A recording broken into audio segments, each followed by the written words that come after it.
कहानी की शुरुआत केसी नाम के एक आदमी से होती है जो जापान के एक डोजो में रहता था, जिसके हेडमास्टर का नाम टाकिडो था। केसी ने अपनी काबिलियत से टाकिडो और उसकी बेटी नामिको का दिल जीत लिया था और वो अक्सर नामिको के साथ ही प्रैक्टिस करता था, जिस वजह से वो दोनों एक दूसरे के काफी करीब आ गए थे। टाकिडो भी इस बात को बहुत जल्द समझ गया था और इसीलिए उसने उन दोनों को सिर्फ मार्शल आर्ट्स पर ध्यान देने को कहा। एक रात टाकिडो ने अपने कमरे में रखे एक बक्से को खोला जिसमें कई साल पुराना प्राचीन बित्सु रखा हुआ था। असल में ये एक खास सूट था जिसे पीढ़ी दर पीढ़ी मास्टर अपने सबसे काबिल स्टूडेंट को देता था। जापान में निंजास को 15वीं सदी से ही काफी ताकतवर योद्धा माना जाता था और समय समय पर उन्हें अलग अलग कामों के लिए चुना भी गया और निंजास अक्सर जहर को एक हथियार की तरह इस्तेमाल करते थे। टाकिडो जानता था कि उसके मरने के बाद उसके किसी न किसी स्टूडेंट को बित्सु की रखवाली तो करनी थी और वो कौन होगा इसका चुनाव टाकिडो को ही करना था। इसीलिए अगले दिन उसने अपने सभी स्टूडेंट्स को मिलने के लिए बुलाया, जहाँ उसने सबके सामने बताया कि मेरे हिसाब से केसी और मासाजुका डोजो के सबसे काबिल निंजा हैं और उन्हीं में से एक को बित्सु की जिम्मेदारी दी जाएगी। पर मासाजुका इस बात से बिल्कुल खुश नहीं था,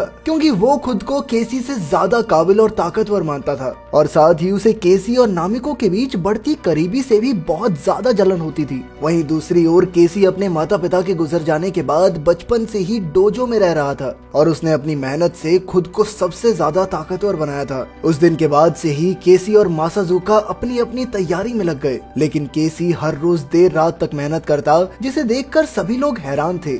लड़ाई से एक रात पहले मासाजुका ने केसी को उसके बीते हुए कल के बारे में याद दिलाकर नीचा दिखाने की कोशिश की, लेकिन तभी टाकिडो भी वहां पहुंच गया और उसने मासाजुका को उसकी इस गलती के लिए काफी डांट लगाई। अगली सुबह सभी स्टूडेंट्स के सामने टाकिडो ने केसी और मासाजुका के बीच होने वाले मुकाबले का ऐलान किया और इस मुकाबले को जीतने वाला ही डोजो और बित्सु का अगला वारिस होगा। मैच शुरू होते ही मासाजुका ने अपने दिल में भरी हुई नफरत की वजह से केसी पर जोरदार हमला करना शुरू कर दिया और जैसे ही टाकिडो को उसकी इस नीयत के बारे में पता चला तो उसने मासाजुका को वहीं रुकने को कहा, पर वो रुकने के लिए बिल्कुल तैयार नहीं था और उसने अपने एक हमले से तो लगभग केसी को जान से ही मार दिया था। पर केसी ने अपने बचाव में उसके हमले को रोककर अपनी तलवार से मासाजुका के चेहरे पर हमला कर दिया, जिसके बाद वहां मौजूद सभी स्टूडेंट्स ने बीच में आकर मासाजुका को पकड़ लिया। मासाजुका के ऐसे बर्ताव की वजह से टाकिडो ने उसे डोजो से बाहर निकालने का फैसला किया, जिससे मासाजुका बिल्कुल भी खुश नहीं था और उसने एक दिन पूरे डोजो से बदला लेने का वादा किया।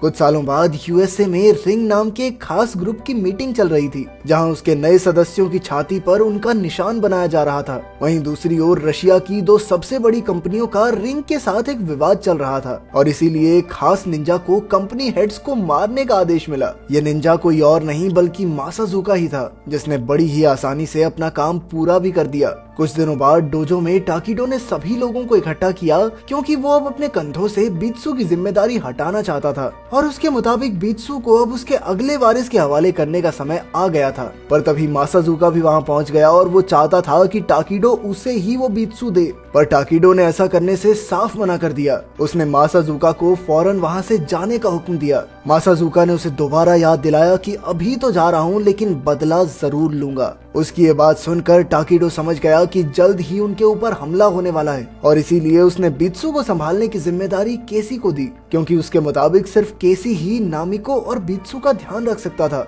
जिसके बाद केसी और नामिको बित्सु को लेकर न्यूयॉर्क पहुंच गए, जहां उन्होंने टाकिडो के एक पुराने दोस्त प्रोफेसर गैरिसन की मदद से बित्सु को एक यूनिवर्सिटी में छुपा दिया। वहीं दूसरी ओर मासाजुका अपने हमले की तैयारी कर रहा था, पर टाकिडो पहले से ही उसकी नीयत के बारे में जानता था और इसीलिए वो पूरी तैयारी के साथ मासाजुका का इंतजार कर रहा था। वहीं दूसरी ओर केसी अमेरिका में बेफिक्र होकर गैरिसन को अपने बचपन की कहानियां सुना रहा था। उसी शाम मासाजुका ने डोजो पर हमला कर दिया और देखते ही देखते उसने सभी स्टूडेंट्स को मार गिराया, जिसके बाद वो अपने मास्टर टाकिडो के पास पहुंचा। उसे बित्सु के न्यूयॉर्क में होने की खबर नहीं थी, इसीलिए वो टाकिडो को खत्म करके बित्सु को अपने साथ ले जाना चाहता था। पर थोड़ी देर बाद ही वो समझ गया कि वो इतना ताकतवर नहीं है कि टाकिडो को हरा सके, इसीलिए उसने कमरे की लाइट बंद करके अपने नाइट विजन का इस्तेमाल किया। टाकिडो भी ध्यान लगाकर अपनी शक्ति का इस्तेमाल करने की कोशिश कर रहा था, पर तभी मासाजुका ने उसके गले में जहर से भरी हुई सुई मार दी, जिसके बाद टाकिडो को उसे डोजो में रखने के अपने फैसले पर पछतावा होने लगा। पर मासाजुका को अब इस बात से कोई फर्क नहीं पड़ता था और उसने एक ही बारी में टाकिडो को खत्म कर दिया। उसी वक्त नामिको भी अपने पिता को फोन कर रही थी, जिसकी घंटी मासाजुका को सुनाई दी। और जब उसने फोन पर गैरिसन का नाम देखा तो वो तुरंत ही समझ गया कि बीत्सू को न्यूयॉर्क में छुपाया गया है, और उसने तुरंत ही अपने ग्रुप रिंग में फोन करके गैरिसन के बारे में पता लगाने को कहा। अगली सुबह गैरिसन के बारे में पता चलते ही मासाजुका वहां मौजूद सभी लोगों को खत्म करने चला गया। इस हमले में गैरिसन और उसका पूरा परिवार मारा गया, पर केसी और नामिको फिर भी किसी तरह वहां से बचकर भाग निकले। थोड़ी देर बाद टीवी देखने पर उन्हें पता चला कि गैरिसन और उसके पूरे परिवार के कत्ल का इल्जाम उन्हीं दोनों पर लगा दिया गया था, जिस वजह से अब पुलिस उन्हें चारों तरफ ढूंढ रही थी। नामिको फिर भी पुलिस से मदद लेना चाहती थी, पर केसी जानता था कि पुलिस उनकी बात सुने बिना उन्हें जेल में डाल देगी, जिसका फायदा उठाकर मासाजुका आराम से बित्सू को चोरी कर सकता है, और इसीलिए उन्हें सबसे पहले बित्सू को किसी महफूज जगह पर छुपाना होगा। अगली सुबह जब केसी की आंख खुली तो उसे नामिको कहीं दिखाई नहीं दी, जिस वजह से वो काफी घबरा गया और तुरंत ही मार्केट की तरफ भागा, जहां नामिको तो उसे मिल गई, पर उस कैफे के मालिक ने अखबार में उन दोनों की तस्वीर देख ली थी, जिस वजह से वो उन्हें शक की नजर से देख रहा था। पर तभी रिंग के दो आदमियों ने उनके ऊपर हमला कर दिया, लेकिन केसी ने उन दोनों को आसानी से हरा दिया। पर जल्द ही कुछ और लोग उनका पीछा करने लगे, जिनसे बचने के लिए वो दोनों एक ट्रेन पर चढ़ गए, पर वो आदमी इतनी जल्दी हार मानने वाले नहीं थे, और उन्होंने पूरी ट्रेन में उन दोनों को ढूंढना शुरू कर दिया। जल्द ही उन्हें केसी और नामिको मिल भी गए और ट्रेन के अंदर ही लड़ाई शुरू हो गई। लेकिन उन दोनों ने भी इतने साल डोजो में झक नहीं मारी थी। वो दोनों कमाल के योद्धा थे, जिन्होंने रिंग के सभी आदमियों को हरा दिया। पर जैसे ही वो दोनों अपनी जान बचाकर ट्रेन से उतरे, तभी पुलिस ने उन्हें चारों तरफ से घेर लिया, जिसके बाद वो उन दोनों को अरेस्ट करके पुलिस स्टेशन ले गए। पूछताछ के दौरान पुलिस को उनकी मासाजुका वाली बात पर भरोसा ही नहीं हो रहा था। उधर मासाजुका ने रिंग के ऑफिस में पहुंचकर केसी और बीत्सू के बारे में पूछा, जिस पर उसे जवाब मिला कि उनके पास बीत्सू का कोई सुराग नहीं है। और वहीं दूसरी तरफ केसी भी अब पुलिस की हिरासत में है। ये सुनकर मासाजुका को बहुत ज्यादा गुस्सा आया और उसने अपने एक आदमी को सबके सामने मार डाला, और साथ ही उसने उन सबको जान से मारने की धमकी देते हुए जल्द से जल्द बीत्सू को ढूंढने को कहा। उसी रात मासाजुका नामिको का वकील बनकर पुलिस स्टेशन गया, जहां अंदर जाते ही उसने पुलिस स्टेशन की बिजली काट दी, और अंधेरा होते ही उसने एक एक करके पुलिस ऑफिसर्स को मारना शुरू कर दिया। उधर एक पुलिस ऑफिसर केसी को कमरे में ही बंद करके बिजली के बारे में पता करने चला गया। दूसरी तरफ दो पुलिस ऑफिसर्स नामिको को लेकर बाहर आए, पर मासाजुका ने उन्हें भी मारकर नामिको को अपना कैदी बना लिया। केसी भी किसी तरह से अपना हाथ खोलकर कमरे से बाहर निकला, लेकिन फिर उसकी नजर वहां पड़ी हुई लाशों पर गई, और उसी वक्त उसके सामने वो पुलिस ऑफिसर भी आ गया। इधर केसी वहां से भागने की कोशिश में लगा ही हुआ था कि तभी मासाजुका ने उस पर हमला कर दिया, पर केसी ने किसी तरह उस पुलिस ऑफिसर की जान बचा ली, जिसके बाद मासाजुका नामिको को लेकर वहां से भाग गया। अब वो पुलिस ऑफिसर समझ गया था कि केसी बिल्कुल निर्दोष है, इसीलिए उसने केसी को जाने की इजाजत दे दी। मासाजुका ने नामिको को एक अनजान जगह पर रखा हुआ था, जहां उसने उसे टाकिडो के कत्ल के बारे में बताया। उधर केसी को एक हमलावर से रिंग के बारे में पता चला, जिसके बाद वो तुरंत ही रिंग के ऑफिस में पहुंच गया, जहां कुछ आदमियों के मरने के बाद उसने रिंग के मालिक मिस्टर कॉल को कैदी बना लिया, और फिर उसने कॉल के ही फोन से मासाजुका को फोन करके एक समझौता किया, जिसके मुताबिक मासाजुका बित्सू के बदले में नामिको को वापस करने वाला था। इसके बाद केसी तुरंत ही यूनिवर्सिटी गया, जहां उसने बित्सू की पूजा करने के बाद अपनी जिंदगी में पहली बार उसे पहना। उधर मिस्टर कॉल ने अपने आदमियों को केसी और मासाजुका को जान से मारने का आदेश दिया। थोड़ी देर बाद मासाजुका नामिको को लेकर केसी की बताई हुई लोकेशन पर पहुंच गया, जहां पहुंचते ही केसी ने बित्सू के डब्बे को नीचे लाते हुए उसे नामिको को आजाद करने को कहा, लेकिन असल में वो डब्बा बिल्कुल खाली था,